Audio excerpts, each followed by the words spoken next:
ನಾನು ಕೂಡ ಸ್ವಲ್ಪ ಮಟ್ಟಿಗೆ ವ್ಯವಹರಿಸ್ತಾನಿದ್ದೀನಿ, ಸ್ವಲ್ಪ ಮಟ್ಟಿಗೆ ಐಡಿಯಾ ಇದೆ ನಾನು ಕೂಡ. ಯಾಕಂದ್ರೆ ನನ್ನ ಕಲ್ಗಟ್ಟಿಗೆ ಮತಕ್ಷೇತ್ರದಲ್ಲೂ ಕೂಡ ಭಾಳಷ್ಟು ಜನ ರೈತರು ಇದ್ದಾರೆ. ಇದು ಎಲ್ಲ ಒತ್ತಡದ ಮೇರೆಗೆ ಸನ್ಮಾನ್ಯ ಮುಖ್ಯಮಂತ್ರಿಯವರು ಒಂದು ರೀತಿಯಾದಂಥ ಎಲ್ಲರಿಗೂ ಅನುಕೂಲ ಆಗ್ತಕ್ಕಂಥದ್ದು ಒಂದು ಸರ್ಕಾರ ನಿರ್ಣಯ ತೊಗೊಂಡಾಗಿದೆ. ಮತ್ತೆ ಅಲ್ಲಿ ರೈತರು ಹೋರಾಟ ಮಾಡ್ತಕ್ಕಂಥದ್ದು ಅವ್ರ ಅಭಿಪ್ರಾಯ, ಅವ್ರು ಮಾಡ್ಬೋದು. ಬಟ್ ಆದರೆ ಇದು ಎಷ್ಟು ಮಟ್ಟಿಗೆ ಸರಿ ಅಂತ ಅವರೇ ಅರ್ಥ ಮಾಡ್ಕೋಬೇಕಂತ ತಮ್ಮ ಮುಖಾಂತರ ಅವ್ರಿಗೆ ಮನವಿ ಮಾಡ್ಕೊಳ್ತೀನಿ. They have got every right. Raise ಕೇಳ್ತಕ್ಕಂಥದ್ದಿದೆ. ಇಷ್ಟೆಲ್ಲ ಒತ್ತಡ ಆಗಿ ದೊಡ್ಡ ಪ್ರಮಾಣದ ಹೋರಾಟ ಆಗಿ ಸರ್ಕಾರ ಸಕ್ರಿಯವಾಗಿ ಅವ್ರಿಗೆ ಸ್ಪಂದನೆ ಮಾಡಿ ಒಂದು ಅನುಕೂಲ ಆಗ್ತಕ್ಕಂಥದ್ದು ಒಂದು ಕೆಲಸ ಮಾಡಿದ ನಂತರ ಕೂಡ ಈ ರೀತಿ ಮಾಡ್ತಾ ಇದ್ದಾರೆ ಅಂತಂದ್ರೆ ಅವ್ರಿಗೆ ಬಿಟ್ಟಿರ್ತಕ್ಕಂಥದ್ದು. ಬಟ್ ಸೆಂಟ್ರಲ್ ಈ FRP ಜಾಸ್ತಿ ಮಾಡೋದು, MSP ಜಾಸ್ತಿ ಮಾಡೋದು, ಇದ್ರ ಬಗ್ಗೆ ಒಂಚೂರು. ಸೆಂಟ್ರಲ್ ಯಾವುದಕ್ಕೂ ಮಾತಾಡಲ್ರಿ ಇಂಥ ವಿಷಯದಲ್ಲಿ. ಎಲ್ಲಿ ಸೆಂಟ್ರಲ್ ಮಾತಾಡ್ತದೆ? ಸೆಂಟ್ರಲ್ ಎಲ್ಲಿ ಐತಿ ಹೇಳ್ರಿ? ಸೆಂಟ್ರ್ ಯಾವ ವಿಷಯದಲ್ಲಿ ಮಾತಾಡ್ತೈತಿ ಹೇಳ್ರಿ? ಏನಿದ್ರು ಸೆಂಟ್ರಲ್ ಮಾತಾಡಂಗಿಲ್ಲ, ಮೀಡಿಯಾನೇ ಮಾತಾಡ್ಬೇಕು. ಅವ್ರು ಇರ್ತಕ್ಕಂಥ ಯಾರೋ ಒಂದು 2 ಸ್ಪೋಕ್ಸ್ ಮ್ಯಾನ್ಗಳು ಬಂದು ಮಾತಾಡಿ ಹೋಗ್ತಾರೆ. ಇಲ್ಲಿವರೆಗೆ ನಾನು ಸುಮ್ಮನೆ ಆರೋಪ ಮಾಡ್ತೇನೆ ಅಂತಲ್ಲ, ಕೇಂದ್ರದ ಯಾವುದೇ ಒಬ್ಬ ಸಚಿವರುಗಳು ಬೇಕಾದ್ರೆ ನೀವು ಚೆಕ್ ಮಾಡಿ ನೋಡಿ, ಕೇಂದ್ರದ ಯಾವುದೇ ಸಚಿವರು ಅವ್ರ ವಿಷಯ ಬಗ್ಗೆ ಯಾವತ್ತೂ ಒಂದು ಮಾತನಾಡಿರ್ತಕ್ಕಂಥ ನಿದರ್ಶನ ಇದೆಯಾ? 11 ವರ್ಷ ಆಗೈತೆ. ಯಾರ ಸಚಿವರು ಯಾರ ಖಾತೆ ಇದೆ ಅಂತ ಗೊತ್ತಿಲ್ಲ, ಯಾರ ಖಾತೆ ಬಗ್ಗೆ ಯಾರು ಮಾತನಾಡ್ತಾರೆ ಅಂತಲೂ ಗೊತ್ತಿಲ್ಲ. ಇದು ಏನು ವಿಶೇಷತೆ ಇದೆ ಈ ದೇಶದಂತಂದ್ರೆ, ಯಾವ ಸಚಿವರು ಯಾರ ಬಗ್ಗೆ ಮಾತನಾಡ್ತಾರೆ, ಯಾವ ಖಾತೆ ಯಾರಿಗೆ ಅವರಿಗೆ ಗೊತ್ತಿಲ್ಲ, ಅವ್ರು ಇರ್ತಕ್ಕಂಥ ಸಚಿವರು ಅವ್ರಿಗೆ ಗೊತ್ತಿಲ್ಲ. ಅಲ್ಲಿ ಏನು ಸಾಯಂಕಾಲ ಏನು ಅಜೆಂಡಾ ಸೆಟ್ ಆಗ್ತದೆ ನಡೀತದೆ, that's okay. But I don't want to blame about it. But ಕೇಂದ್ರ ಸರ್ಕಾರದ್ದು ಕ್ಲಾರಿಟಿ ಈಗೂ ಇಲ್ಲ. ಆಮೇಲೆ ಮೇಸ್ ಖರೀದಿ ಮಾಡ್ಬೇಕು, ಇನ್ನಾದರೂ ಕ್ಲಾರಿಟಿ ಕೊಟ್ಟಿಲ್ಲ ನಮಗೆ. ನಮ್ಮ ರಾಜ್ಯ ಸರ್ಕಾರ ಆಲ್ರೆಡಿ ಬರೆದು ಕಳಿಸಿದ್ದೀವಿ, ನಮ್ಮ ಜಿಲ್ಲೆನೂ ಬರೆದು ಕಳಿಸಿದ್ದೀವಿ. ಮೆಕ್ಕೆತೆನೆ ಬೆಳೆ ಯಾಕಂದ್ರೆ ಸುಮಾರು 50 ಲಕ್ಷಕ್ಕೆ ಹೆಚ್ಚು ಟನ್ ನಮ್ಮ ರಾಜ್ಯದಲ್ಲಿ ಇರ್ತಕ್ಕಂಥ ಮಾಹಿತಿ ಪ್ರಕಾರ ಅವರು ಒಂದು ಮಿನಿಮಮ್ ಪ್ರೈಸ್ ಫಿಕ್ಸ್ ಮಾಡಿ ಕೊಡಬೇಕು ಖರೀದಿಗೆ. ಈಗ ವಿಜೇಂದ್ರ ಆಗ್ಲಿ ಪ್ರಹ್ಲಾದ್ ಜೋಶಿ ಆಗ್ಲಿ ಸ್ಟೇಟ್ ಗೌರ್ಮೆಂಟ್ ಮೇಲೆ ಆರೋಪ ಮಾಡ್ತಿದ್ದಾರೆ ಬಿಟ್ರೆ ಏನಂತ ನೀವು ಹೆಚ್ಚಳ ಮಾಡ್ಬೇಕು ಅಂತ ನಿಮ್ಮ ಮೇಲೆ ಗೊಬ್ಬೆ ಕೂರಿಸ್ತಾರೆ. ನೀವು ಅದನ್ನ ಅಲ್ಲ, ನಮ್ದು ಇದ್ರ ಪಾತ್ರ ಇಲ್ಲ, ಸೆಂಟ್ರಲ್ ಗೌರ್ಮೆಂಟ್ ಈ ಪಾತ್ರ ಇದೆ ಅಂತ ರೈತರಿಗೂ ನೀವು ಅರ್ಥ ಮಾಡಿಸಿದ್ರೆ ನಿಮ್ ಸರ್ಕಾರನೂ ಸೋತಿದೆ. ಅಲ್ಲ, ರೈತರಿಗೆ ಮಾಹಿತಿ ಇಲ್ಲ ಅಂತಲ್ಲ, ರೈತರಿಗೆ ಬಹಳಷ್ಟು ಮಾಹಿತಿ ನಮ್ಕಿನ ಚೆನ್ನಾಗಿದೆ. ನೀವು ಹೋದ್ರೆ ರೈತರೇ ಅವರು PhD ಮಾಡಿದ್ದಾರೆ ಕೆಲವು ವಿಷಯದಲ್ಲಿ. ಯಾಕಂದ್ರೆ ಅವರೇ ನಮಗೆ ನಾಲೆಜ್ ಕೊಡ್ತಕ್ಕಂಥ ರೈತ ಮುಖಂಡರುಗಳಿದ್ದಾರೆ. ಸೊ ಅವ್ರಿಗೇನಾಗಿದೆ ಅಂತಂದ್ರೆ ತಪ್ಪು ಮಾಹಿತಿ ಕೊಡ್ತಕ್ಕಂಥದ್ದು ಪ್ರತಿ ಸಲನೂ ಮಾಡ್ತಾರೆ. But anyway it is ongoing game ಇದೆ. But rather they should not blame. ಯಾರು ಪ್ರಹ್ಲಾದ್ ಜೋಶಿ ಸಾಹೇಬ್ರಾಗಿರ್ಲಿ, ವಿಜೇಂದ್ರ ಅವರು ಬ್ಲೇಮ್ ಮಾಡಿದಾಗ ಅರ್ಥನೇ ಇಲ್ಲ. ಯಾಕಂದ್ರೆ ಬ್ಲೇಮ್ ಮಾಡಿ ಏನು ಸಿಗುತ್ತೆ ಅವರಿಗೆ? ಕನ್ಫ್ಯೂಷನ್ ಕ್ರಿಯೇಟ್ ಮಾಡ್ತಾರೆ. ಪ್ರತಿ ಸರ್ಕು ಸರ್ಕಾರಕ್ಕೆ ಹೇಳ್ತಾ ಹೋಗ್ತಾರೆ. ಅಟ್ಲೀಸ್ಟ್ ನಾವಿದ್ದಾಗ 2-3 ಟೈಮ್ ರೈತರಿಗೆ ದುಡ್ಡು ಕೊಟ್ಟಿದ್ವಿ, ಕಬ್ಬು ಬೆಳೆಗಾರರಿಗೆ. ಅವ್ರಿದ್ದಾಗ ಯಾವತ್ತೂ ಕೊಟ್ಟೇ ಇಲ್ಲ. ಅವ್ರು ಕೇಂದ್ರದಲ್ಲಿ ಇವತ್ತು ಒಂದುವರೆಗೂ ರೈತರ ಸಾಲ ಮನ್ನಾ ಮಾಡಿಲ್ಲ. ರೈತರಿಗೆ ಒಂದು ರೂಪಾಯಿ ಬಡ್ಡಿನಾಗ ಯಾವ್ದು ಸಾಲ ಕೊಟ್ಟಿಲ್ಲ, ರಾಜ್ಯದಲ್ಲಾಗಿರ್ಲಿ ರಾಷ್ಟ್ರದಲ್ಲಾಗಿರ್ಲಿ. ಮತ್ತೆ ರೈತರ ಪರ ಮಾತಾಡ್ತಕ್ಕಂಥ ನೈತಿಕತೆ ಏನಿದೆ? ನೈತಿಕತೆ? ಇವತ್ತು ಸುಮ್ಮನೆ ಉದಾಹರಣೆಗೆ ಹೇಳ್ತೀನಿ, 2004ರಿಂದ 2014 ಇಸ್ವಿವರೆಗೆ ನಾವು ಎಜುಕೇಶನ್ಗೆ ಎಷ್ಟು ದುಡ್ಡು ಖರ್ಚು ಮಾಡಿದ್ವಿ ಕೇಂದ್ರ ಸರ್ಕಾರದಲ್ಲಿ? What was the money V spent on education in last 10 years? Even the budget size has gone high. How much money they have spent on education? ಇದ್ರ ಬಗ್ಗೆ ಚರ್ಚೆ ಮಾಡಬಹುದಾ? ವಿಶ್ವಗುರು ಅಂತ ಹೇಳ್ತೀರಿ. ಯಾವ್ದು ಯೂನಿವರ್ಸಿಟಿಗಳು ನಾವು ಬೆಸ್ಟ್ ಇನ್ 300 ನಾಗಿದೀವಿ ಪ್ರಪಂಚದಲ್ಲಿ? ಯಾವ್ದನ್ನ ಒಂದು ಯೂನಿವರ್ಸಿಟಿಗಳು ನಮ್ ಬೆಸ್ಟ್ ಇನ್ 300 100 ಬಿಟ್ಬಿಡುದು, ಬೆಸ್ಟ್ ಇನ್ 300 ಯೂನಿವರ್ಸಿಟಿ ಒಳಗೆ ರ್ಯಾಂಕಿಂಗ್ ನಲ್ಲಿ ಯಾವ್ದನ್ನ ಒಂದಿದೀವಾ? ಸುಮ್ಮನೆ ವಿಶ್ವಗುರು ಆಗ್ಬಿಡ್ತೀವಾ? ಇಂಥ ವಿಷಯಗಳ ಬಗ್ಗೆ ಮಾತಾಡಲ್ರಿ. ಅವ್ರಿಗೆ ಬೇಕಾಗಿರೋದು ಟೈಮ್ ಪಾಸು, ಅಲಿಗೇಷನ್ಸು, ಸಬ್ಜೆಕ್ಟಿವ್ ಆಗಿ ಯಾವುದು ನಮಗೆ ಆರೋಪ ಇಲ್ಲ. ಬರೀ ಇಂಥವೇ ಒಳ ಆರೋಪಗಳು ಮಾಡೋದು, ಹೋಗ್ತಾರದು ಅಷ್ಟು, ಇನ್ನೇನು ಬೇರೆ ಏನು. FRP ಹೆಚ್ಚಳಕ್ಕೆ ಈಗ ಪತ್ರ ಬರೀತೇವೆ, ನಿಯೋಗ ತಗೊಂಡೋಗ್ತೇವೆ ಅಂತ CM ಅವರು ಹೇಳ್ತಾರೆ. ಕಳೆದ 2-3 ವರ್ಷದ ಸಮಸ್ಯೆ ಇದೆ, ಯಾಕೆ ರಾಜ್ಯ ಸರ್ಕಾರ ಅಲ್ಲ? FRP ಎಲ್ಲ ಅವ್ಲೇ ಫಿಕ್ಸ್ ಮಾಡ್ತಾರೆ. Every year it is been there. ನಾವು ಹೋಗ್ಲಿ ಬಿಡ್ಲಿ FRP ಫಿಕ್ಸ್ ಮಾಡೋದು ಅವರೇ, ಯಾರು ಕೇಂದ್ರ ಸರ್ಕಾರನ ಮಾಡುತ್ತೆ. ಸೊ ಕೇಂದ್ರ ಸರ್ಕಾರ ಫಿಕ್ಸ್ ಮಾಡ್ತಕ್ಕಂಥ FRP ಬೈ ಅಂಡ್ ಲಾರ್ಜ್ ಎಲ್ಲರೂ ಹೋಗ್ಬೇಕು, ಇಡೀ ಸ್ಟೇಟ್ಗಳು ಹೋಗ್ಬೇಕಲ್ಲ. What ever it is fix by them, everything is fix by them. ಒಂದು ಎಥನಾಲ್ ಎಷ್ಟು ಮಿಕ್ಸ್ ಮಾಡಬೇಕು, ಎಥನಾಲ್ ಎಷ್ಟು ಮಿಕ್ಸ್ ಮಾಡಬಾರ್ದು, ಗುಜರಾತಿಗೆ ಎಷ್ಟು ಎಥನಾಲ್ ಮಿಕ್ಸ್ ಮಾಡಿ ಕೊಡಬೇಕು, ಯಾವ್ದಲ್ಲ ಅವರೇ ಕೇಂದ್ರ ಸರ್ಕಾರನೇ ಮಾಡೋದು. So in what we have got, ಅವ್ರು ಫಿಕ್ಸ್ ಮಾಡಿರ್ತಕ್ಕಂಥ ಪ್ರೈಸ್ ನಲ್ಲಿ ಖರೀದಿ ಆಗ್ಬೇಕು. ಮತ್ತೆ ಇವ್ರು ಯಾಕಲ್ವ ಒತ್ತಾಡ್ತಾರಂಗಿಲ್ಲ? ಯಾವ್ದನ್ನ ಒಬ್ಬ ಪಾರ್ಲಿಮೆಂಟ್ ಮೆಂಬರ್ BJP ಮಾತಾಡ್ತಾರ ಶುಗರ್ ಕೇನ್ ಬಗ್ಗೆ ಮಾತಾಡಿದಾರ? ಯಾಕೆ ಮಾತಾಡಲ್ಲ ಅವರು? ಅವ್ರು ಯಾಕೆ ಅವ್ರದ್ದೇನು ಜವಾಬ್ದಾರಿ ಇಲ್ಲ ಅಂತ? It's not a blame game. Responsibility ಅವ್ರು ಇರೋದು ನಮ್ಮ ಮೇಲೆ ಹಾಕ್ತಾರಲ್ಲ, ಇದು ದುರಾದೃಷ್ಟ ಅಷ್ಟೇ. ಯಾಕೆ ನುಣುಚ್ಕೊಳ್ಳೋದು ಪ್ರಯತ್ನ ಮಾಡ್ತಾರೆ ಯಾರು? ಬಿಜೆಪಿ ಅವರು ಸರ್. ಈ ವಿಚಾರ ಅವ್ರಿಗೆ ಎಲ್ಲಿ ಆನ್ಸರ್ ಎಲ್ಲಿ ಕೊಡ್ತಾರೆ? ನೀವು ಕೇಳ್ರಿ ಅದಕ್ಕೆ. ನೀವು ಕೇಂದ್ರ ಸರ್ಕಾರ ಅವಧಿ ತಂದು ಏನ್ ಹೇಳ್ತಾರೆ, ಅದಕ್ಕೆ ಉತ್ತರ ಏನ್ ಕೊಡ್ತಾರೆ ಕೇಳ್ರಿ. ಕೇಂದ್ರ ಸರ್ಕಾರ ಎಲ್ಲದಕ್ಕೂ ಗೈಡ್ಲೈನ್ಸ್ ಅವರೇ ಫಿಕ್ಸ್ ಮಾಡಬೇಕು. ಯಾವ ಪ್ರೈಸಿಂಗ್ ಎಷ್ಟಿರಬೇಕು, ರಿಕವರಿಗೆ ಎಷ್ಟಿದೆ, ಏನಿಲ್ಲ ಅಂತ ಅವರೇ ಫಿಕ್ಸ್ ಮಾಡಬೇಕು.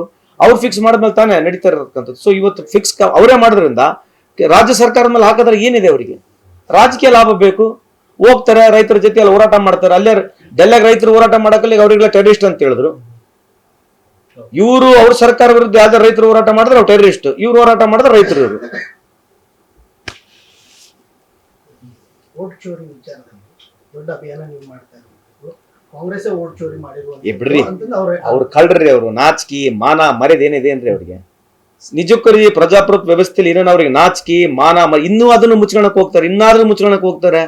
ನಾವು ಎಲೆಕ್ಷನ್ ಕಮಿಷನರ್ಗೆ ದೂರು ಕೊಟ್ರೆ ಬಿಜೆಪಿ ಬಂದು ಯಾಕೆ ಮಾತಾಡ್ಬೇಕು? ನಾವ್ ಎಲೆಕ್ಷನ್ ಕಮಿಷನರ್ ಅವ್ರ ವಿರುದ್ಧವಾಗಿ ಮಾತನಾಡಿದ್ರೆ ಬಿಜೆಪಿ ಬಂದು ಯಾಕೆ ಮಾತಾಡೋದು? ನೀವ್ ಯಾಕೆ ಮಾತಾಡಕ್? ನೀವು ಇವತ್ತು ಎಲೆಕ್ಷನ್ ಕಮಿಷನರ್ನ ಕಾನೂನಾತ್ಮಕ ಪ್ರಿವ್ಯೂನಲ್ಲಿ ಹೊರಗೆ ಇಟ್ಬಿಟ್ಟಿದ್ದೀರಿ. ಅಂದ್ರೆ ಅವನು ಡ್ಯೂಟಿನಲ್ಲಿ ಯಾವುದೇ ತಪ್ಪು ಮಾಡಿದ್ರೆ ಕಾನೂನಾತ್ಮಕ ನೀವು ಅವನಿಗೆ ಸಜಾ ಕೊಡಂಗೇ ಇಲ್ಲ. ಅಂದ್ರೆ ಯಾವುದೇ ಒಬ್ಬ ಪೊಲೀಸ್ ಆಫೀಸರ್ ಉದಾಹರಣೆಗೆ ನಾನು ಡ್ಯೂಟಿನಾಗಿದ್ದೇನೆ ಅಂತ ಯಾರಿಗಾನ ಮರ್ಡರ್ ಮಾಡಿದ್ರೆ ಅವನ ಮೇಲೆ ಯಾವ್ದು ಕ್ರಮನೇ ಜರುಗಿಸಂಗಿಲ್ಲ. ನೀವು ಆ ರೀತಿಯಾದಂತ ಕಾನೂನು ತಂದು ಕೊಟ್ಬಿಟ್ರೆ ಯಾರಿಗೆ? ಎಲೆಕ್ಷನ್ ಕಮಿಷನರ್ಗೆ. ಇನ್ನು ಕೇಳದೇನು ಉಂಟು? ಈಗ ರಾಹುಲ್ ಗಾಂಧಿ ಎಕ್ಸ್ಪೋಸ್ ಮಾಡಿದನ್ನ ಇಮಿಡಿಯೇಟ್ ಆಗಿ ಮಾಧ್ಯಮ ಒಂದು ಯಾವ ಟಿವಿ ಚಾನಲ್ಗಳು ಹೋಗ್ಬಿಡ್ತವೆ. ನೀವ್ ಯಾಕೆ ಹೋಗ್ತೀರಿ? ಎಲೆಕ್ಷನ್ ಕಮಿಷನರ್ ಬಂದು ಡಿಸ್ಪ್ರೂವ್ ಮಾಡ್ಲಿಲ್ಲ. ಅದು ಕೆಲವು ಬೇಕಾಗಿರ್ತಕ್ಕಂಥ ಚಾನೆಲ್ಗಳು, ಅವ್ರು ಫಾರ್ ಇರ್ತಕ್ಕಂಥ ಚಾನೆಲ್ಗಳು ಹೋಗ್ಬಿಡೋದು ಜಲ್ದಿ ಕೇಳ್ಕೊಂಬಂದು ಅದ್ರ ಬಗ್ಗೆ ಏನೋ ವಿಶೇಷ ಕೊಡೋದು. ಈ ಇರ್ತಕ್ಕಂಥ ದಾಖಲಾತಿಗಳು ಅವ್ರು ಬಂದು ಹೇಳ್ಬೇಕು. ಯಾರು ಎಲೆಕ್ಷನ್ ಕಮಿಷನರ್ ಬಂದು ಉತ್ತರ ಕೊಡ್ಲಿ? ಯಾಕೆ ಅವಸರ ಏನಿದೆ? ಮೀಡಿಯಾಗಾಗಿರ್ಲಿ ಬಿಜೆಪಿಗೆ ಅವಸರ ಇದೆ? ಯಾಕಂದ್ರೆ ಸೀರಿಯಸ್ ಇದೆ ಅದು. Definitely they are doing fraud. ನೀವು ಅಷ್ಟು ಎಫರ್ಟ್ ಯಾಕೆ ಹಾಕ್ಬೇಕು ಎಲೆಕ್ಷನ್ ಗೆಲ್ಲಕ್ಕೆ? ಬಿಜೆಪಿ ಅವ್ರು ನೀವು ಇಷ್ಟು ಗ್ರೇಟ್, ನೀವು ವಿಶ್ವಗುರು ಆಗಿದ್ರೆ ನೀವು ಎಫರ್ಟ್ ಯಾಕೆ ಇಷ್ಟ ಆಗ್ತಿದ್ರಿ ಗೆಲ್ಲಕ್? ಅಲ್ಲಿ ನೋಡಿದೆ ನಾನು ಬಿಹಾರ್ನಾಗ ಅಲ್ಲಿ ಇರ್ತಕ್ಕಂಥ ಏರ್ಪೋರ್ಟ್ ನಲ್ಲಿ 22 ಹೆಲಿಕಾಪ್ಟರ್ಗಳು ನಿಂತ್ಕೊಂಡಿದ್ದು. 22 ಹೆಲಿಕಾಪ್ಟರ್ಗಳು, ಟ್ವಿನ್ ಇಂಜಿನ್ ಹೆಲಿಕಾಪ್ಟರ್ಗಳು 22 ಹೆಲಿಕಾಪ್ಟರ್ ತಾಸಿಗೊಂದು ಹೋಗ್ತಾವ, ತಾಸಿಗೊಂದು ಬರ್ತಾವ. ಯಾಕೆ ನೀವು ಇಷ್ಟೆಲ್ಲ ಹೋಗಿ ಭಾಷಣ ಯಾಕೆ ಮಾಡ್ಬೇಕು? ಅಲ್ಲೇ ಕುತ್ಕೊಂಡು ಮೇರೆ ಪ್ಯಾರೆ ದೇಶವಾಸಿಯೋ ಮೇರೆ ಪ್ಯಾರೆ ಭಯೋ ಬೇಣೋ ಮುಜೆ ಓಟ್ ದೋದೋ ಮತ್ತೆ ಕಾಮ್ ಕಿ ಅಂತ ಹೇಳ್ಬಿಟ್ರೆ ಆಗ್ಬಿಡೋದಲ್ಲ. ಎಷ್ಟು ಸಲ ಹೋಗಿದ್ದಾರೆ ಪ್ರಧಾನಮಂತ್ರಿ ಓಟ್ ಕೇಳಕ್ ಗೊತ್ತಾ ನಿಮಗೆ? ಕೇಳೋರು ಬಿಜೆಪಿ ಅವರಿಗೆ ಎಷ್ಟು ಸಲ ಹೋಗಿದ್ದಾರೆ? ಒಬ್ಬ ಪ್ರಧಾನಮಂತ್ರಿ, ದೇಶದ ಪ್ರಧಾನಮಂತ್ರಿ ಎಷ್ಟು ಸಲ ಹೋಗ್ಬೇಕು ಬಿಹಾರಿ ಓಟ್ ಕೇಳಕ್? ಏನ್ ಮಾನದಂಡಗಳು ಇದಾವ? ಏನೆಲ್ಲ ಸುಮ್ಮನೆ ಹೋಗಿದ್ದೆ, ಯಾರಪ್ಪ ದಿನ ಎಲ್ಲ ಮಂದಿ ಜಾತ್ರೆ ಅಂತಾರೆ, ಹೊಂಟದಷ್ಟು. ಈ ಜಾತ್ರೆ ಅನ್ನೋದು ಬಿಟ್ರೆ ಇದ್ದು ಬಿಜೆಪಿ ಅವರಿಗೆ. ಅವನು ಪ್ರಶಾಂತ್ ಕಿಶೋರ್ ಕೇಳ್ತಕ್ಕಂಥ ಮಾತಿಗೆ ಯಾವ್ದನ್ನ ಉತ್ತರ ಇದೆಯಾ ಅಲ್ಲಿ? ಪ್ರಶಾಂತ್ ಕಿಶೋರ್ ಹೇಳ್ತಕ್ಕಂಥ ಪ್ರಶ್ನೆಗೆ ಯಾವ್ದನ್ನ ಉತ್ತರ ಇದೆಯಾ? GDP ಬಗ್ಗೆ ಮಾತನಾಡ್ತಾರ, ಎಂಪ್ಲಾಯ್ಮೆಂಟ್ ಬಗ್ಗೆ ಮಾತನಾಡ್ತಾರ. ಅಲ್ಲಿ ಹೋಗೋದು ಬಾಂಗ್ಲಾದೇಶಿ ಬಗ್ಗೆ ಮಾತನಾಡ್ತಾರೆ. ಈ ಬಾಂಗ್ಲಾದೇಶಿನ ಒಳಗ್ ಬಿಟ್ಕೊಂಡ್ರೆ ಯಾರು? ಕಳೆದ 10 ವರ್ಷದಿಂದ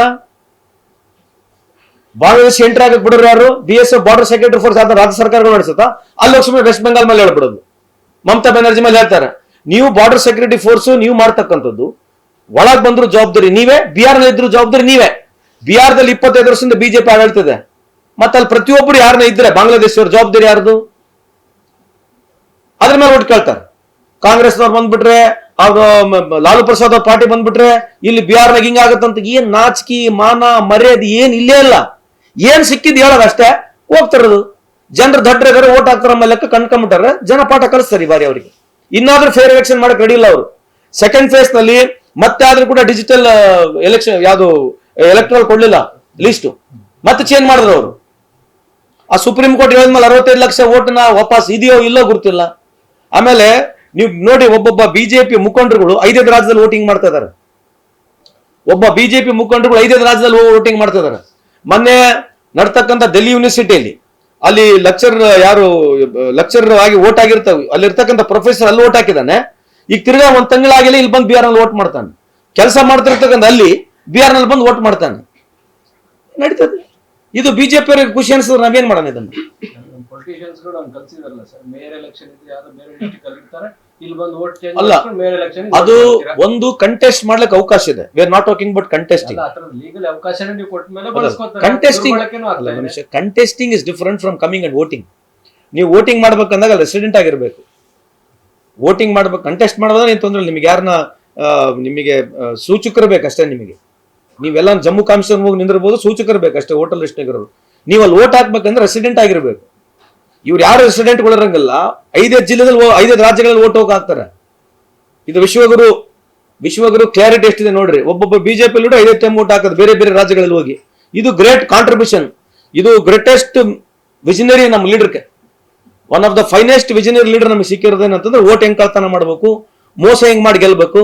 ಧೈರ್ಯ ಇದ್ರೆ ಸರಿ ಗೆಲ್ರಿ, ಧೈರ್ಯ ಇದ್ರೆ ಸರಿ ಗೆಲ್ರಲ್ಲ. ರಾಜಕಾರಣ ಮಾಡಿ ನಿಜವಾಗಿ ಗೆಲ್ರಿ. ಈ ತರದ ಮೋಸ ಮಾಡಿ ಜನಕ್ಕೆ ಸುಳ್ಳು ಹೇಳಿ ಮೋಸ ಮಾಡಿ ಗೆಲ್ಲದ್ರೆ ಏನ್ ದೊಡ್ಡ ಬಂತು ನಿಮ್ಗೆ? ನಿಮ್ಲಿಂದ ಈ ತರ ಗೆದ್ದು ಏನ್ ಬಹಳ ದೊಡ್ಡ ಏನ್ ಅನುಕೂಲ ಆಗೈತೆ? ನಿಮ್ಗೆ ಅಷ್ಟೇ ಅನುಕೂಲ ಆಗೈತೆ, ಅದಾನಿ ಅಂಬಾನಿ ಅನುಕೂಲ ಆಗೈತೆ. ಇದ್ರ ಬಗ್ಗೆ ಯಾರು ಚರ್ಚೆನೆ ಮಾಡಂಗಿಲ್ಲಲ್ಲ. ಈ ಅದಾನಿಗೆ 1 ರೂಪಾಯಿಗೆ ಕೊಟ್ರು, ಯಾವ್ದು 1000 ಎಕರೆ ಕೊಟ್ರು. ಈಗ ಯಾರು ರೈತ ಹೋರಾಟ ವಿಜೇಂದ್ರ ಏನ್ ಮಾತಾಡಂಗಿಲ್ಲ ಅಲ್ಲಿ? ವಿಜೇಂದ್ರ ಸಾಹೇಬ್ರ ಏನ್ ಮಾತಾಡಂಗಿಲ್ಲ ಅಲ್ಲಿ? ಪ್ರಹ್ಲಾದ್ ಜೋಶಿ ಸಾಹೇಬ್ರ ಏನ್ ಬಾಯ್ ಬಿಡಂಗಿಲ್ಲ? 9 ಲಕ್ಷ ಮ್ಯಾಂಗೋ ಟ್ರೀಸ್ ಪ್ಲಾಂಟೇಶನ್ ಇದೆ ಅಲ್ಲಿ. ಅಲ್ಲಿ ಏನ್ ಮಾತಾಡಂಗಿಲ್ಲ, 1 ರೂಪಾಯಿ ಕೊಟ್ರಲ್ಲ ಅವಾಗೇನ್ ಮಾತಾಡಂಗಿಲ್ಲ, ಕುಯ್ಕ್ ಅನ್ನಂಗಿಲ್ಲ ಇವ್ರು ಅಂತ ಸಂದರ್ಭದಲ್ಲಿ. ಅಲ್ಲಿ ಯಾವ ಕುಯ್ಕ್ ಇಲ್ಲ ಇವ್ರು ಏನು ಅಲ್ಲಿ ಏನು ಬರ್ತದೆ ಸುಮ್ಮನೆ ಇರ್ಬಾರ್ದು ಅಷ್ಟೇ. ಅಲ್ಲ ಒಂದು ಅಜೆಂಡಾ ಸೆಟ್ ಇರ್ತದೆ. ಒಟ್ಟು ಕಾಂಗ್ರೆಸ್ಗೆ ಮುಗಿಯ ಬೀಳೋದು ಬೈಯೋದು ಬಿಟ್ರೆ ಇನ್ನು ಏನು ಉಳಿದಿಲ್ಲ. ನಡೀತೈತಿ, ಸಮಸ್ಯೆ ನಡೀಲಿ, ಏನ್ ಮಾಡಕ್ಕಾಗ್ತದೆ.